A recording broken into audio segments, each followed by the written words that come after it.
সন্ধ্যাবেলা কোন বলো রামের আমি চালা, আমার স্বপ্ন ঘিরে নাচে মাতাল চুপে, যত মাতাল জুটে। এখানে থামি। মাতাল জুটে এবং আমার সঙ্গে মানে বন্ধু বান্ধবদের সার্কেলে মিশে গেছি এখন। এদিকে সুন্দরী মহিলা, এদিকে সরকারি কর্মচারী, ওদিকে অর্পিতা রয়েছে এবং ওদিকে গৌরব, ওদিকে রোহিণী ডুবে গেছে ফোনে, আর শুভ আমাদের ভিডিওটা করে দিচ্ছে, যার জন্য শুভকে থ্যাংক ইউ। প্রথম যেটা প্রশ্ন, আমি যাবো তনুশ্রীর কাছে।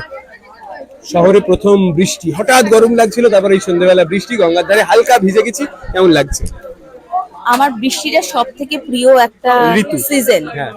তো বৃষ্টিতে ভিজতে যেমন ভালো লাগে, তেমনি একটা শেডের তলায় দাঁড়িয়ে বৃষ্টি উপভোগ করতেও ভীষণ ভালো লাগে। চা খেতে খেতে, বন্ধুদের সাথে গল্প করতে করতে বৃষ্টিটা উপভোগ করতে ভীষণ ভালো লাগে। তো সেই রকমই একটা পরিস্থিতিতে আমরা এখন রয়েছি। কি গান পাচ্ছে, মানে কি গান শুনতে ইচ্ছে করছে? যদি এই সময় তোমার গান শোনার অপশন থাকতো কি করতে? তাহলে আমি তো রোমান্টিক গান শুনতাম। একটা শুনি। আমি গান কথাগুলো বলো। একদমই এখন ভাবতে হবে আমাকে। তুমি অন্যজনকে প্রশ্ন করো, আমি ততক্ষণে গানটা ভেবে নিই। ঋতমের কাছে সব শেষে আসবে, একটু জায়গাটা চেঞ্জ করে অর্পিতা এদিকে এসো, কথা বলি তোমার সঙ্গে। তারপরে পাশটা বদলালো, বাম দিকে বামপন্থী হয়ে সুন্দরী মহিলা, শুধু বদলে যাচ্ছে, বাকিটা একই থাকছে। আচ্ছা, অর্পিতার কাছে প্রশ্ন করবো যে বিজি শিডিউল, প্যাক শিডিউল, আজকে শুটিং এ না যেতে পারলে শুটিংটাই ক্যান্সেল হলে খুব প্রবলেম হবে, তার মধ্যে এরকম বৃষ্টি পড়ছে, কি করবে? প্রফেশন না ইমোশন? ব্যাচ প্যাচে কাদা ডিঙিয়ে শুটিং এ যাবে, নাকি বাড়িতে বসে কফি খেতে খেতে হালকা রোমান্টিক গান শুনতে শুনতে বৃষ্টিটা এনজয় করবে? অবভিয়াসলি কফি খেতে খেতে ওটার একটা আলাদাই ব্যাপার আছে, বাট বন্ধু বান্ধবের সাথে এখানে বসে এটার মজাটা একদমই আলাদা। সেটা চা হতে পারে, সেটাও কোনো প্রবলেম নেই, চা হতে পারে, কফি না হলেও চলবে। না একদম না। আর কাজ যদি থাকে আর সেটা যদি আমাকে যেতেই হয়, যদি মানে না গেলে হবে না এরকম একটা ব্যাপার, অবভিয়াসলি কাজ। অবভিয়াসলি কাজ, মানে প্রফেশনের কাছে আমাদের ইমোশনের কোনো দাম নেই। আমরা যারা ক্যামেরার সামনে থাকি, সত্যি কথা বলতে, তাদের কাছে ইমোশনের সত্যি সত্যি কোনো দাম নেই। এবার আসি তার কাছে। গৌরব, একবার যদি এদিকে আসিস, আজকে কি রেনি ডে হওয়া উচিত, ক্লাস ছুটি হওয়া উচিত প্রথম বৃষ্টিতে, নাকি এসো বসো পড়তে বসো, খাতাটা খোলো, a square plus B square, কোনটা? অবশ্যই রেনি ডে হওয়া উচিত। তার কারণ হলো সারাটা বছর আমরা স্কুলে গিয়ে শিখি, যে ইমোশন বা যে ভাবনাগুলো স্কুলে গিয়ে শেখা হয় না, সেগুলো বৃষ্টির দিনে আমরা বৃষ্টির দিনটাকে কাটিয়ে শিখতে পারি। তাই জন্য অবশ্যই রেনি ডে হওয়া উচিত। বেশ, রেনি ডে হওয়া উচিত। মানে বিভিন্ন রকম আসছে, কেউ বলছে রেনি ডেতে কাজে যেতেই হবে, কেউ বলছে পড়াশোনা বাদ দিয়ে আজকে শিখিয়ে তুলে রেনি ডেটা হওয়া উচিত। এবার যদি ক্যামেরাটা একটু, সন্ধ্যেটা শুধু সন্ধে ছিল, এখন শুভ সন্ধে হয়ে গেছে, শুভ মিশ্রিত সন্ধে। তো শুভকে জিজ্ঞেস করবো যে এই যে বৃষ্টি, বাইক চালিয়ে চলেছো, হঠাৎ বৃষ্টি, মানে বৃষ্টি নামলো যখন, আমি তখন উঠোন পানে একা, তো এই মোমেন্টে কি করবে? মানে এখন এই বৃষ্টির মধ্যে কি করব? হ্যাঁ, মানে যখন বৃষ্টি নামলো, যখন আমি উঠোন পানে একা, দৌড়ে গিয়ে ভেবেছিলাম তোমার পাবো দেখা, কি করবে? না, আমি তো যাকে দেখা পাবো তাকে নিয়ে এসেছিলাম, একা ছিলাম না। ঠিক আছে, এবার শুভকে ছাড় দিই। Here is the question, last but not the least.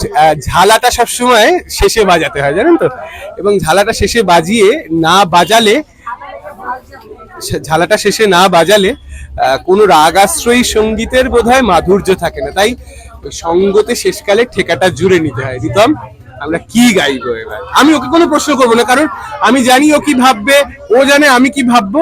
শুধু একটাই কথা বলে শেষ করবো, হয়ে ক্ষয়ে যাওয়া এ সময়, নেনে নেয় তার পরাজয়, জীবন পড়ে ধুলোতে হারিয়ে সঞ্চয়, যার কথা ভাসে মেঘলা বাতাসে, তবু সে ডুবে তা মানি না, জানি না কেন তা জানি না, জানি না কেন তা জানি না, জানি না কেন তা জানি না, জানি না, ও জানি না।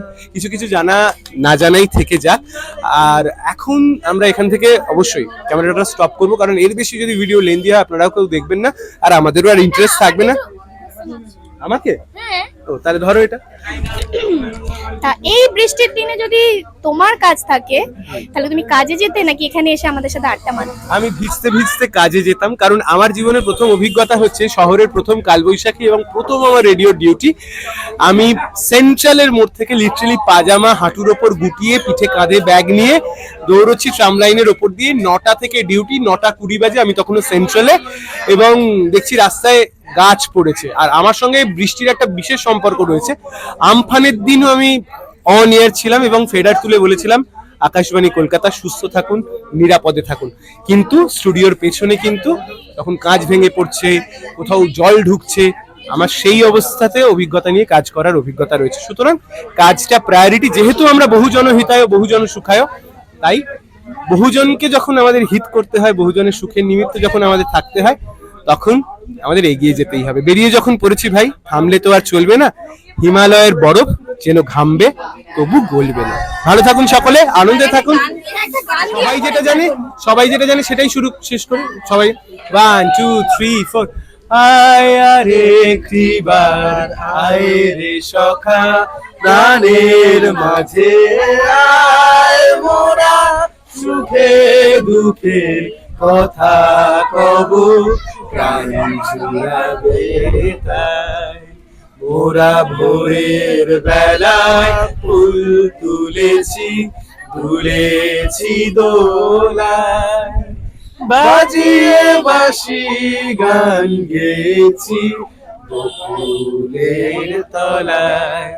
হায় মাঝে হলো ছাড়া ছাড়ি, গেলেন কে কোথায়, আবার দেখা যদি হলো সখা প্রাণের মাঝে।